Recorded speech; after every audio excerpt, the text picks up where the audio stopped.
ಸಾರಾಯಿ ಕುಡಿಯೋದ್ರಿಂದ ಆಗೋ ಉಪಯೋಗಗಳೇನು ನಷ್ಟಗಳೇನು ಅಂತ ತುಂಬ ಜನ ಕೇಳ್ತಾರೆ. ಅದ್ರ ಬಗ್ಗೆನೇ ಮಾತಾಡೋಣ. ಇದು ಮೊದಲಿಗೆ ನಿಮಗೆ ಒಳ್ಳೆ ನಿದ್ದೆ ಕೊಡುತ್ತೆ ಅನ್ಸುತ್ತೆ, ಆಮೇಲೆ ಇದು ನಿಮ್ಮ ನಿದ್ದೆಯನ್ನ ಕಿತ್ಕೊಡುತ್ತೆ. ಮೊದಲು ಇದು ಚೆನ್ನಾಗಿ ಊಟ ಸೇರಿಸುತ್ತೆ ಅನ್ಸುತ್ತೆ, ಆಮೇಲೆ ಊಟವನ್ನು ಕೂಡ ಕಕ್ಕಿಸ್ಬಿಡುತ್ತೆ, ಆಮೇಲೆ ಊಟಕ್ಕಿರುವಂತ ಒಂದಷ್ಟು ಜಾಗನೂ ಸಾರಾಯಿನೇ ತಗೊಂಡ್ಬಿಡುತ್ತೆ.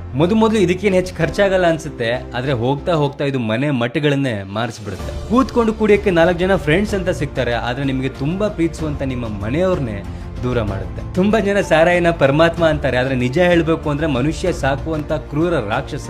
ಇದರ ಮೇಲೂ ಕುಡಿಲೇಬೇಕು ಅನ್ನೋರಿಗೆ ಬಿಡಿ ಅನ್ನೋಷ್ಟು ದೊಡ್ಡವ್ರು ನಾವಲ್ಲ. ಬಿಕಾಸ್ ನಿಮ್ಮ ದುಡ್ಡು, ನಿಮ್ಮ ಆರೋಗ್ಯ, ಅದು ನಿಮ್ಮ ಲೈಫ್. ಬಟ್ ಕುಡಿಯೋದ್ ಬಿಡಬೇಕು ಸರ್, ಆದ್ರೆ ಬಿಡಕ್ಕಾಗ್ತಿಲ್ಲ, ಹೇಗ್ ಬಿಡೋದು ಅಂತ ಕೇಳೋರಿಗೆ ಈ ವಿಡಿಯೋ. ಮೊದಲು ಕುಡಿಯೋದಕ್ಕೆ ಒಂದೇ ರೀಸನ್ ಸಾಕು, ಆಮೇಲೆ ಅದನ್ನ ಬಿಡಬೇಕು ಅಂತ ಅನ್ಕೊಂಡಾಗ ಸಾವಿರಾರು ರೀಸನ್ ಇದ್ರೂ ಕೂಡ ಬಿಡಕ್ಕಾಗಲ್ಲ. Because addict ಆಗ್ಬಿಟ್ಟಿರ್ತೀರ. ಯಾವಾಗ ಒಬ್ಬ ವ್ಯಕ್ತಿ ಸ್ಮೋಕಿಂಗಿಗೆ ಅಥವಾ ಕುಡಿಯೋದಕ್ಕೆ ಅಡಿಕ್ಟ್ ಆಗ್ತಾನೋ, ಅವನ ದೇಹದಲ್ಲಿರುವಂತಹ ನಿಕೋಟಿನಮೈನ್, ಅಡಿನೈನ್ ಡೈನ್ಯೂಕ್ಲಿಯೋಟೈಡ್ ಅನ್ನುವಂತ ಒಂದು